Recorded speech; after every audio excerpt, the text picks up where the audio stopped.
안녕하세요. 계단식 상승장입니다. 지금 전 세계 투자자들이 한 가지에 주목하고 있어요. 워렌 버핏이 미국 주식을 미친 듯이 팔고 있다는 거예요. 버크셔 해서웨이가 12분기 연속으로 주식을 순매도했어요. 12분기면 3년이에요. 3년 동안 계속 팔기만 한 거예요. 그 결과 현금 보유량이 3,817억 달러, 한국 돈으로 약 546조 원이에요. 이게 뉴질랜드 GDP보다 큰 금액이에요. 한 회사가 가진 현금이 나라 하나의 경제 규모보다 큰 거예요.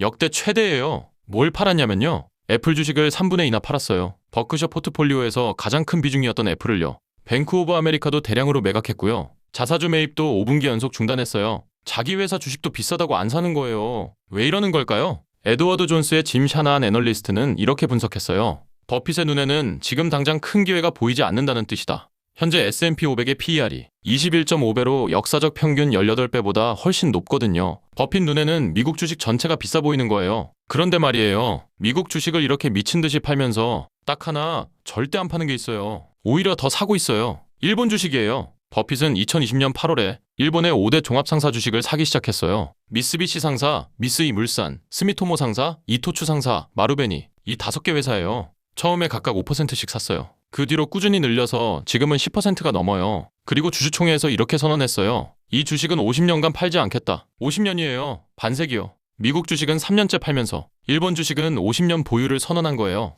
왜 이렇게까지 하는 걸까요? 이유를 하나씩 풀어볼게요. 먼저 이 5개 회사가 뭐 하는 곳인지부터 알아야 돼요. 종합상사라고 하는데요. 쉽게 말하면 안 하는 게 없는 회사예요. 에너지, 금속, 식품, 인프라, 물류, 금융, 리테일. 전 세계에서 자원을 사고 팔고 기업에 투자하고 무역을 중개해요. 버핏이 이 회사들을 보고 뭐라고 했냐면요. 그들은 우리가 하는 일을 일본에서 하고 있다. 버크셔 해서웨이가 미국에서 하는 것과 똑같은 구조라는 거예요. 보험, 에너지, 철도, 제조업에 투자하는 버크셔처럼 일본 종합상사도 수십 개 산업에 분산 투자하는 구조거든요. 말하자면 작은 버크셔를 5개나 찾은 거예요. 첫 번째 이유는 주가가 미친 듯이 싸다는 거예요. 버핏이 2020년에 처음 샀을 때요. 코로나로 원자재 가격이 폭락했고 종합상사 주가도 바닥이었어요. 미쓰비시 상사가 2020년 7월에 2118엔까지 빠졌거든요. 아무도 관심 없었어요. 근데 버핏 눈에는 달랐어요. 이 회사들의 실적이 나빠서 싼 게 아니라 시장이 무시해서 싼 거였거든요. 재무 구조는 튼튼하고 배당은 5%가 넘고 사업은 전 세계에 퍼져 있는데 그냥 일본 주식이라는 이유만으로 저평가받고 있었어요. 결과가 어떻게 됐냐면요. 미쓰비시 상사가 447% 올랐어요. 미쓰이 물산이 314% 올랐고요. 5개 회사 전부 3배에서 4배 이상 뛰었어요. 5년 만에요. 두 번째 이유는 인플레이션 베팅이에요. 이게 진짜 핵심이에요. 버핏이 2020년에 일본 상사를 산 타이밍을 보세요. 코로나로 전 세계 중앙은행이 돈을 무제한으로 풀고 있었어요.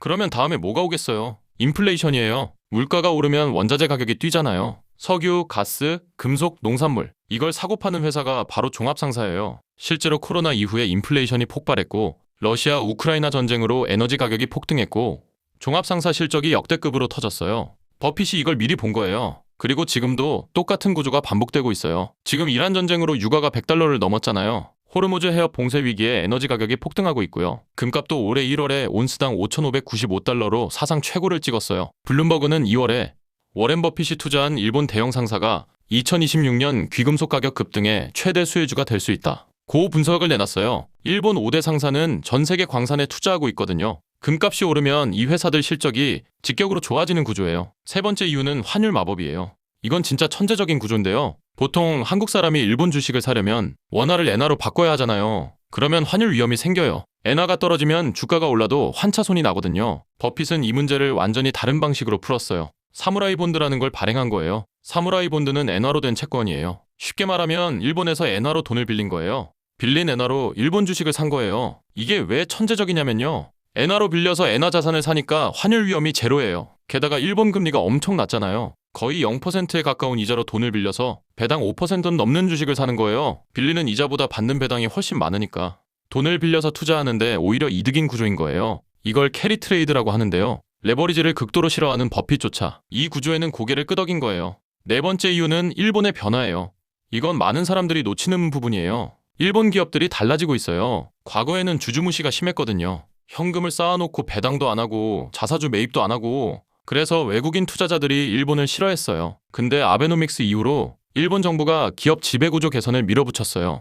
도쿄증권거래소가 PBR 1배 미만인 기업한테 기업 가치를 올려라고 압박했고요. 일본 기업들이 자사주 매입, 배당 확대를 시작한 거예요. 투자은행 윌리엄 블레어는 일본 기업 지배구조에 놀라운 변화가 일어났다 고 극찬했어요. 버핏이 지분을 10% 넘겨도 되냐고 물었을 때 종합상사 5곳 전부 좋다고 허락했어요. 이건 옛날 일본에서는 상상도 못할 일이에요. 외국인 투자자한테 경영권을 위협할 수 있는 지분까지 허용한 거니까요. 일본이 진짜 변하고 있다는 증거예요. 5번째 이유는 분산 투자예요. 버핏은 미국 시장이 너무 비싸다고 보고 있어요. S&P 500 PER이 21.5배, 버크셔 자체도 22.6배. 이 상태에서 미국에만 올인하는 건 위험하다는 거예요. 골드만삭스도 비슷한 말을 했어요. 향후 10년 미국 주식 연평균 수익률은 6.5%, 신흥국은 11%, 일본 제외 아시아는 10%, 미국 밖으로 분산해야 한다는 게 월가의 공통된 시각이에요. 버핏은 이걸 행동으로 보여준 거예요. 미국은 팔고 일본은 산다. 말이 아니라 546조 원의 포지션으로 보여준 거예요.